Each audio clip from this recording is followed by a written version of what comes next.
Good morning, good afternoon, good night, whatever time you're tuning into this. Welcome to Humble Beginnings, the Undrafted podcast. I'm your host, Roushell Hamilton Jr. And first and foremost, I want to thank my Lord and Savior Jesus Christ for blessing me with the gifts and talents to be able to do this podcast. I want to thank you for taking time out of your day to come over here and hang out with me at the Undrafted podcast. Today's episode 9 of the Undrafted podcast, it's going to be straight Broncos draft talk today. The Broncos had a great draft in the 2018 NFL draft last week. They selected 10 players and filled in some much needed spots on their roster. And I'll discuss what these picks mean for the team in 2018 and beyond.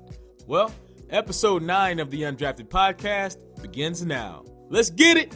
After months and months of speculation on top of speculation and draft analysis and will they or won't they reports, the NFL draft finally took place on last week, starting last Thursday and ending Saturday night. Now for the Broncos had 10 picks in this year's draft, and there was a lot of speculation as to what Denver would do with their pick at number 5. A lot of reports said Denver might look to trade up to grab one of the top 4 quarterbacks on the draft board. A lot of reports said Denver would look to trade back from 5 if one of the quarterbacks that they really fell in love with was off the board by that time.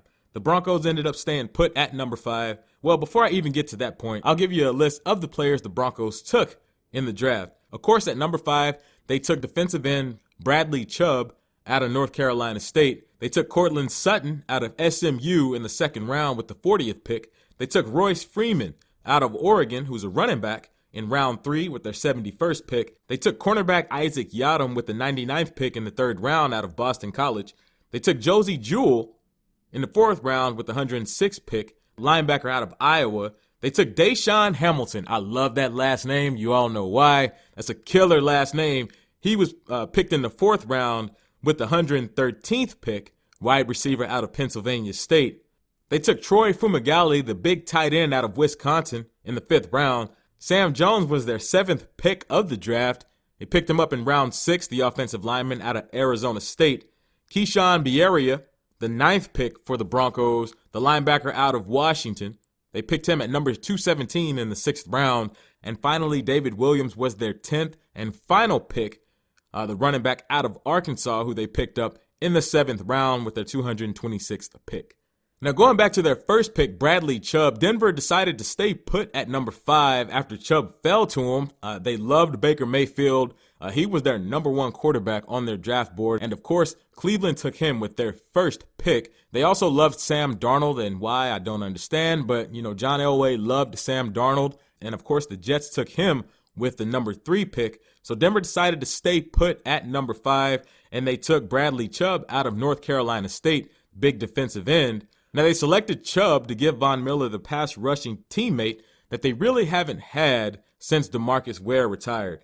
The pass rush is how Denver won Super Bowl 50 back in the 2015 season. That 2015 Broncos defense terrorized opposing quarterbacks. They were historically great. You had Von Miller and DeMarcus Ware shutting down the outside, rushing the passer. You had Derek Wolfe and Malik Jackson holding it down inside, shutting down the running game. The linebacker core of Brandon Marshall, Danny Trevathan, and Corey Nelson covered tight ends and running backs basically like blankets. Then on the back end in the secondary, you had Darian Stewart, TJ Ward, Chris Harris Jr., Bradley Roby, and Aqib Talib, who shut down the pass. That 2015 Broncos defense was historically great.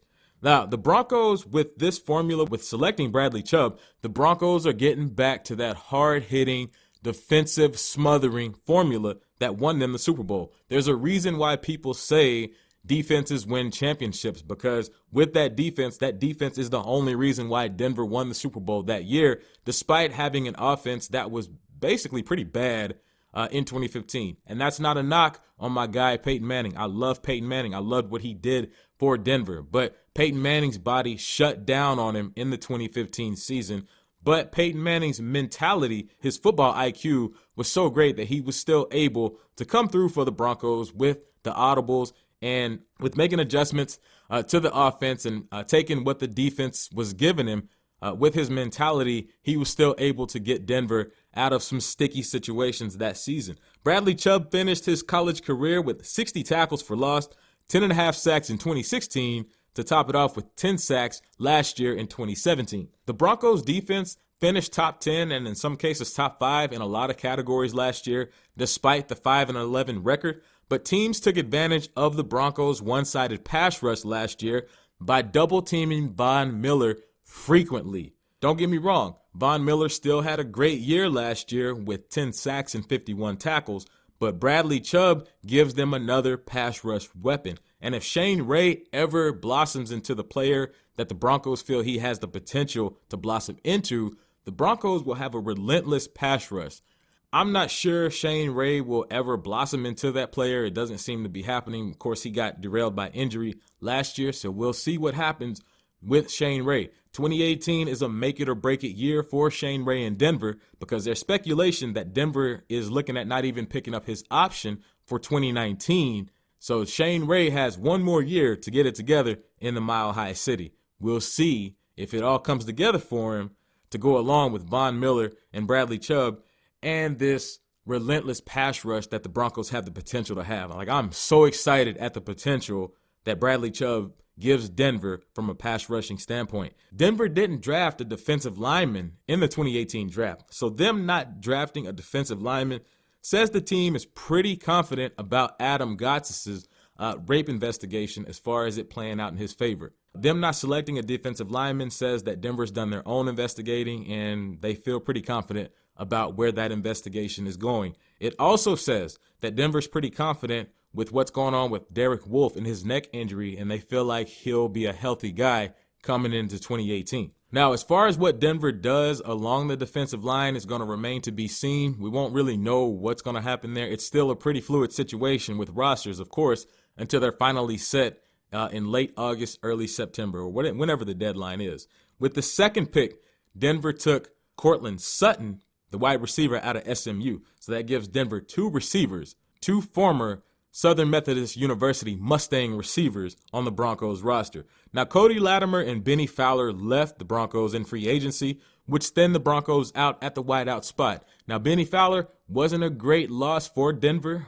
Benny Fowler made some great catches in his career with the Broncos, I won't lie. But there were several times where Benny Fowler developed a case of butterfingers or rock hands, depending on how you look at it. There were several cases when Benny Fowler didn't come through for the Broncos from a receiving standpoint when they needed him the most. Cody Latimer was a bigger loss for the Broncos from a special team standpoint because Cody Latimer was a special teams ace for the Broncos. I still remember in the 2015 season, in the game against the New England Patriots on Sunday Night Football, where the Broncos kicked the ball off and the Patriots receiver, he dropped the ball, and who was there to recover it? Cody Latimer. It gave the Broncos key field position in that game, which later helped them win the contest. So Cody Latimer's a little bit bigger loss for the Denver Broncos than Benny Fowler, at least from that standpoint. Now, Sutton is a big fella. Sutton is 6'3", 218 pounds, and he ran the 4.5 40. So he's kind of he's basically a clone of Demaryius Thomas almost, which is awesome. Now, some people don't like Demaryius Thomas. Some people say he's soft. Me personally, I love Demaryius Thomas. I love what he brings to the game. I love what he brings to the team. And personally, I really think from a toughness standpoint, Demaryius Thomas is one of the more underrated players in the NFL. Demaryius Thomas has played through hip injuries. He's played through shoulder injuries. He's played through a lot of injuries that a lot of people wouldn't play through. Demaryius Thomas is tougher than he gets a lot of credit for. And even in a down year, I think it was 2015 or 2016, he still had over 1,000 yards receiving. So personally, if we can get another DT, I'm all for it. And on top of that, while we're discussing Demaryius Thomas, nobody knows what's going to happen with Thomas. He's going on 9 or 10 years in the league. So, of course, age starts to become a factor. Contract starts to become a factor. So, that's one thing that the Broncos front office is really kind of starting to look at. So keep an eye on what happens with Demaryius Thomas in the next 2 to 3 years. Courtland Sutton's highlight tape shows him making some great catches in traffic, as well as some mouth-dropping one-handed grabs. There were some of those one-handed grabs where I'm like, man, how did that dude come up with the ball in that situation? Courtland Sutton is just that kind of receiver with that kind of big play potential.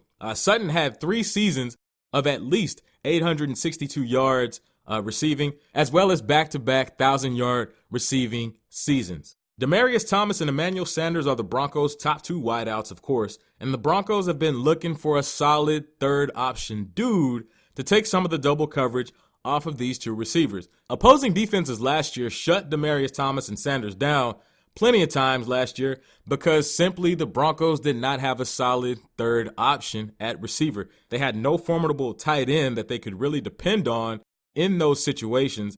They had no formidable third option. Well, I say they had no formidable third option. We have Jordan Taylor on the roster, and me personally, I love Jordan Taylor. Jordan Taylor has some of the best body control that the Broncos have seen since Brandon Lloyd back in the day. The knock on Jordan Taylor is he just needs more time on the field to polish his game and polish his skills.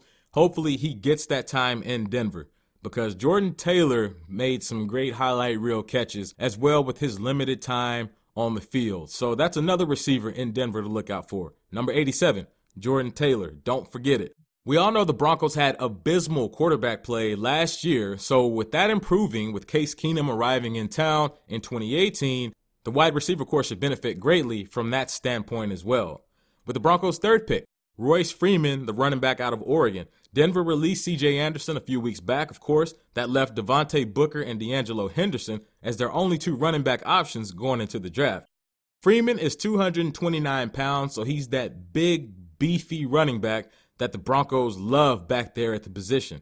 Freeman had 947 carries and 79 catches and averaged 5.9 yards a carry in his career at Oregon. He's a durable player as well. He played 51 games in his college career. Now, some people might say 947 carries is a lot of carries for a college running back, which it is, but he's proven to be durable. Now, he had a few injury issues, but durability, the NFL is all about durability. So the longer that you can stay on the field and help a team, of course, the better. That just goes without saying. The next pick that the Broncos took, Isaac Yiadom. They got to coach this guy at the Senior Bowl in January and down in Mobile, Alabama, and they really liked what they saw. Yiadom is a big corner who plays well in press coverage, and the Broncos love these kinds of corners. They love these big corners who can play with that physical style of play that the Broncos love. The no-fly zone thrives, hitting receivers at the line, getting in their face, jamming up their time, getting them off their routes, whatever you can do to disrupt the offense at the receiver position. That's what the Broncos love to do.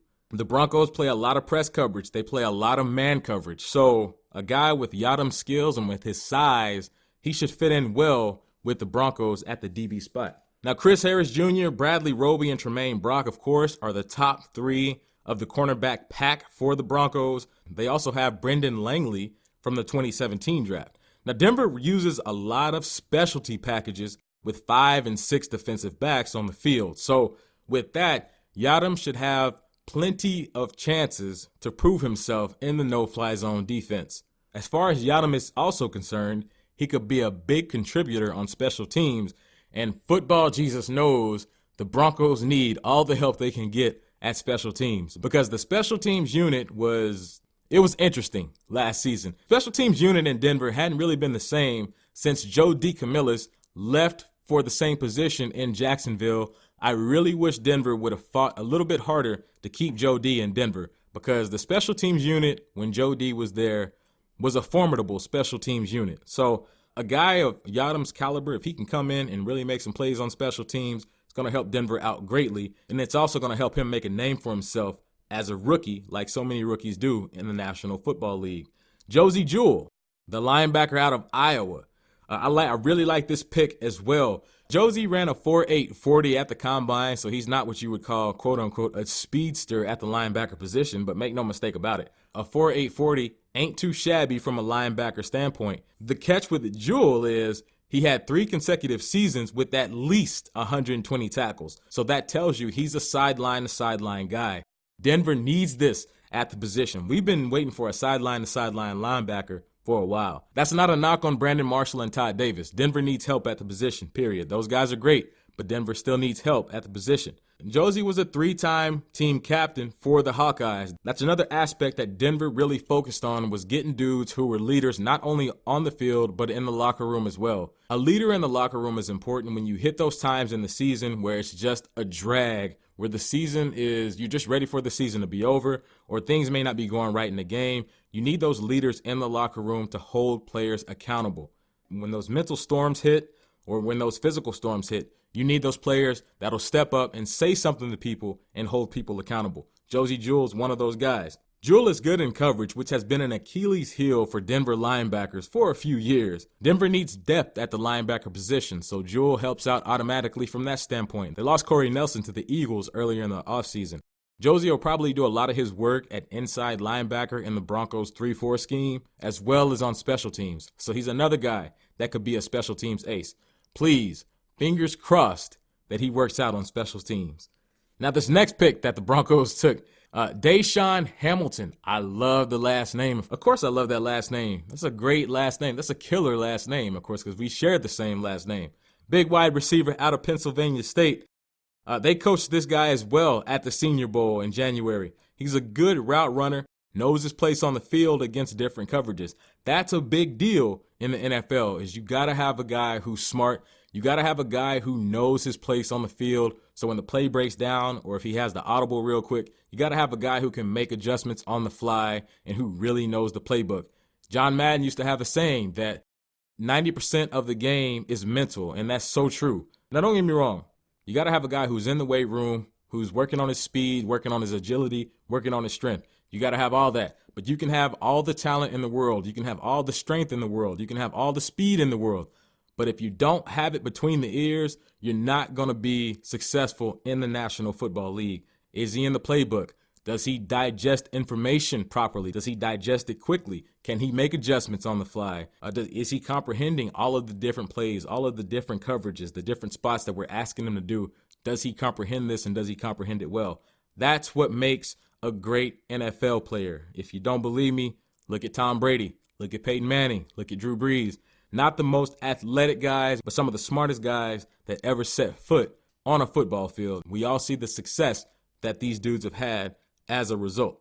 Another good thing with Hamilton, he can play out of the slot as well as the outside. So he gives the Broncos a multifaceted weapon. So I'm really excited about that pick, not just because of the last name. Now, the 7th pick has me really excited. Troy Fumagalli, the big tight end out of Wisconsin. They picked this dude up in the 5th round.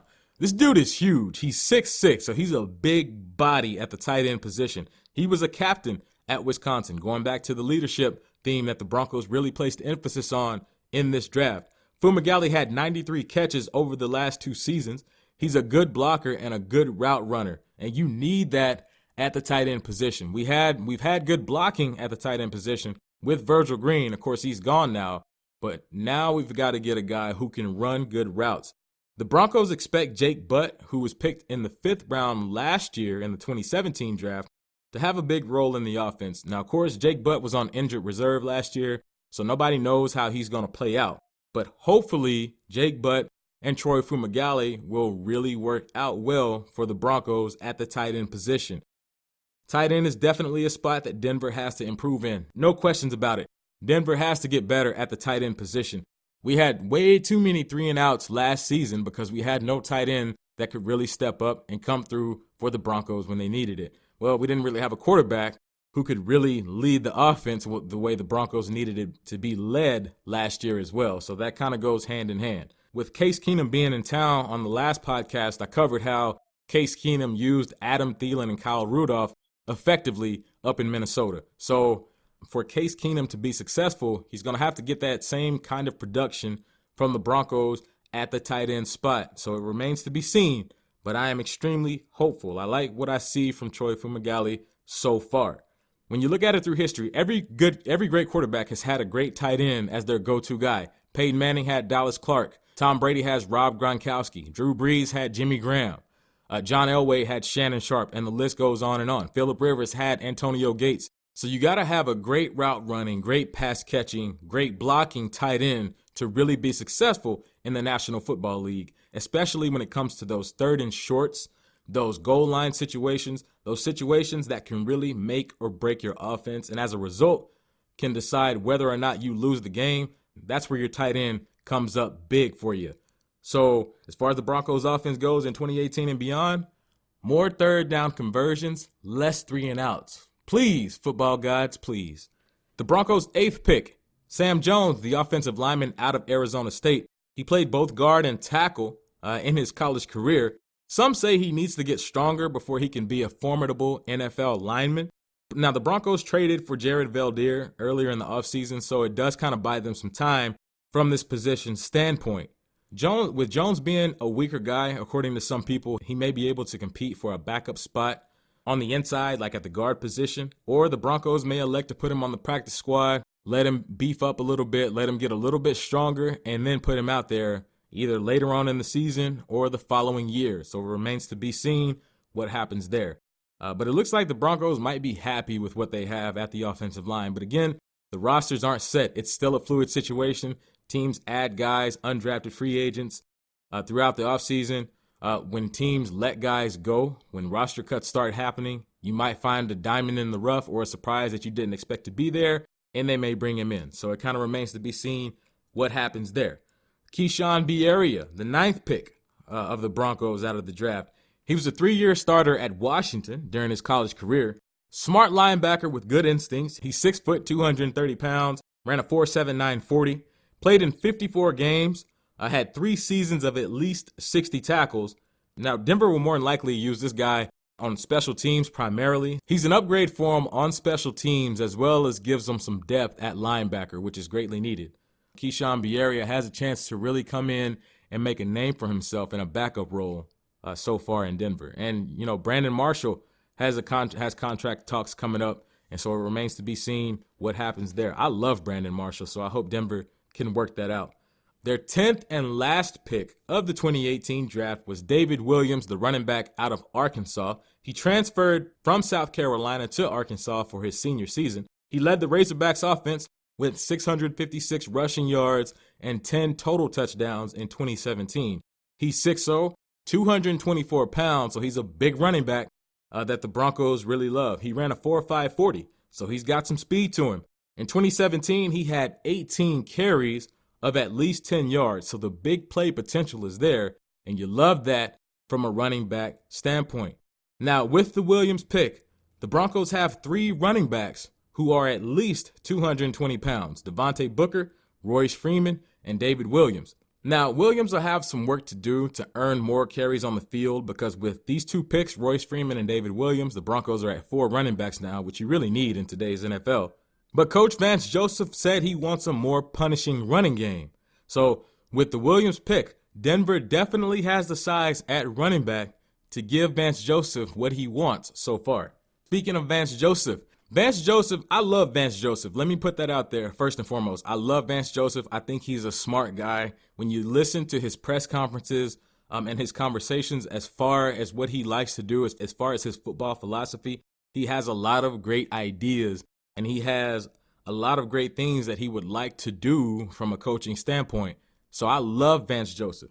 Now, that being said, Vance Joseph got a free pass in 2017, as he should. I mean, you can't do what the Broncos did with the first-time head coach and expect them to be successful. Denver took the cheap way out at the quarterback position. I mean, you know, I love the Broncos, but let's put it out there. Let's be honest.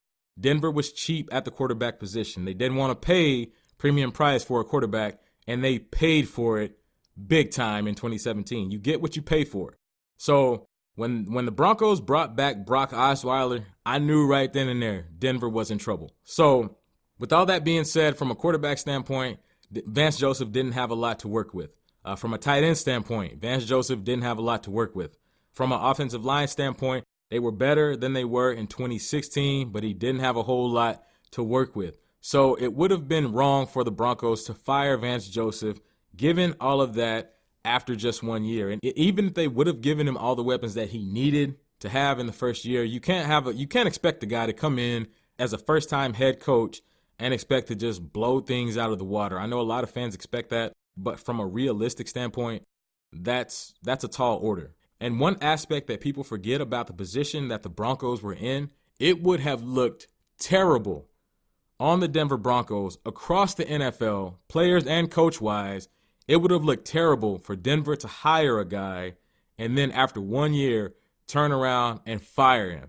That would have given Denver a black eye across the league, and you don't want that kind of mark on you as a team. Then you have a hard time in the future getting guys who would make good or great head coaches. You have a hard time getting them to come to your organization because they don't trust your front office. They don't trust management. And the NFL is big on relationships, of course. I mean, these guys, they all know each other. And that's a big deal in the NFL. I know fans don't really look at it from that standpoint, but it would have looked terrible on Denver if they would have fired Vance Joseph after just 1 year. They had a 5-11 record. 2017 is in the past. Now, fast forward. Denver had a great draft. They had an A+ draft. They had a great free agent class. Now, 2018 is a make it or break it year for Vance Joseph. So with all the weapons that Vance Joseph has to really work with, he's got a great offensive coordinator in Bill Musgrave. You saw what happened with the offense last year when they fired Mike McCoy and they put Bill Musgrave in his position. Musgrave came in, simplified the offense. The offense got a little more juice going to it because if you played sports at any level, it doesn't matter if it's football, baseball, basketball, whatever sport, if you've played sports at any level, you know that as an athlete, you're at your absolute best when you don't have to think so much, when you can just go out and you can just play your style and you can just play how you really want to play and just let loose. That's when athletes are at their absolute best. So they got better from the offensive coordinator standpoint. They still have Joe Woods as their defensive coordinator. They still have a lot of core pieces on defense, which has made the Broncos defense as great as it has been over the years. So they still have a lot of great pieces in place for big improvement in 2018. Now, as far as the Broncos win-loss record, they were 5-11 last season. With the things that the Broncos have done in free agency and the draft, the Broncos have no reason whatsoever to go at least 9-7, 10-6 next year. Not even talking about going deep into the playoffs, not even talking about the Super Bowl. The Broncos have no reason not to improve by at least 4 or 5 games next year. So if the Broncos go from 5-11 in 2017 to 9-7 or 10-6 or even 11-5 in 2018, I'm all for it. That tells me that Denver's on the right track. So it remains to be seen what happens with the Denver Broncos. But as far as the coaching staff, I'm really pulling for them, and I hope, I have my fingers crossed. If the coaching staff succeeds, the team succeeds. Coaches coach. They coach the players the way they need to be coached. Coach them hard, coach them effectively. Players go out and execute. The Broncos win games. Everybody's happy. Here's to the Denver Broncos having a great 2018 season. Well, that's my time for episode 9 of the Undrafted podcast. This is just straight Broncos talk, which I love talking about the Denver Broncos. I absolutely love the Denver Broncos. Thank you, God, for giving me the gifts and the talents to be able to do this podcast. Thank you for taking time out of your day to come over here and listen to me ramble about the Broncos on this podcast. Your support means the world to me, and it absolutely touches my heart to have so much support out there. So thank you from the bottom of my heart. It's finals time for a lot of college graduate hopefuls out there. So good luck with your finals. Keep pushing. I know it's tough. I hated finals when I was in college, so trust me, I feel your pain. One of the greatest feelings in the world was to walk across that stage knowing that I got my degree. So just keep pushing. It's almost done. Good luck, and to everybody who's graduating, congratulations, you did it. And like I always say, do your best and let God handle the rest. Be blessed.